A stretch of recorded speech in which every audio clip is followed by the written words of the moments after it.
যখন মানুষ আল্লাহর জিকির করে শয়তান দৌড়ে পালায়।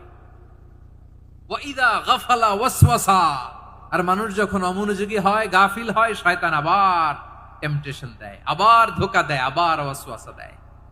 এজন্য বিশ্বনবী বলতেন, লা ইয়াজালু লিসানুকা রাতবান মিন যিকরিল্লাহ, সব সময় প্রতি মুহূর্তে সর্বক্ষণে তোমার জিহ্বাটা আল্লাহর জিকির দিয়ে ভিজা রাখবা, আল্লাহর জিকির দিয়ে সিক্ত রাখবা, তাহলে কবুল করবে কে? সবাই পড়েন সুবহানাল্লাহ, আলহামদুলিল্লাহ, লা ইলাহা,